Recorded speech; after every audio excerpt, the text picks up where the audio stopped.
Gauguin and the Impressionists, masterpieces from the Ordrupgaard Collection, presents the works in the collection of Wilhelm and Henny Hansen, Impressionist masterpieces which they collected in the early 20th century.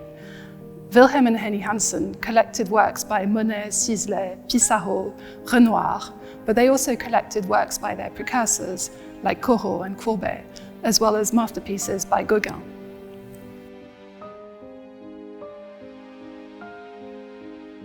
Wilhelm Hansen was one of the most successful businessmen in Denmark in the early 20th century. He and his wife Henny first started collecting Danish art, but Wilhelm discovered French Impressionism when he traveled to Paris for work, and in 1916 he decided to start buying and building a collection of French Impressionist art. He had a great eye for quality, and he picked some extraordinary works. A few of the highlights in the exhibition are, for example, Renoir's sketch for Bal de Moulin de la Galette, which was his most ambitious work of the 1870s. Another highlight is Courbet's scene of deer hunting. And there's also Monet's Waterloo Bridge, which he painted in 1903 from his room at the Savoy. Cézanne's Bathers is one of my favorite works in this exhibition because I love the colors. You can really see Cézanne working out the poses of the figures and thinking about structure and form in this frieze-like painting. They exhibited their collection in their house near Copenhagen, and the house was called Ordrupgaard. And once a week they opened their house to the public to show their collection. So really excitingly, we have 3 works by Berthe Morisot and Eva González. It's really interesting that Wilhelm Hansen collected those works by women impressionists because at the time, perhaps they weren't as well known as the male counterparts. One of my favorite paintings in this exhibition is Gauguin's portrait of Jeanne Goupil.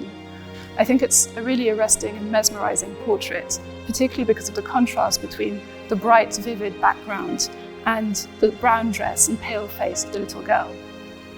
In the exhibition, Gauguin has an important place because there are 8 works by him which the Hansens collected.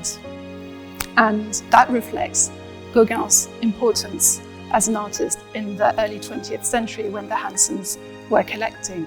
The works in the exhibition are interesting because they span his career from Brittany to the south of France, where he painted with Van Gogh, to Polynesia, where he ended his life. Gauguin is a problematic figure by today's standards, and that's because when he went to Polynesia at the end of his life, he exploited his position as a male European in a French Pacific colony. There he had sexual relations with young girls, and he probably didn't tell them that he was already married to his wife Mette, who had stayed in Denmark with their 5 children. And that would have been problematic in Polynesia at the time. In his paintings, Gauguin also depicts his colonial fantasy of the exotic and perpetuated Western myths about the Pacific. Nearly half of the works in this exhibition have never been exhibited in the UK before, so it's really exciting to be able to show them.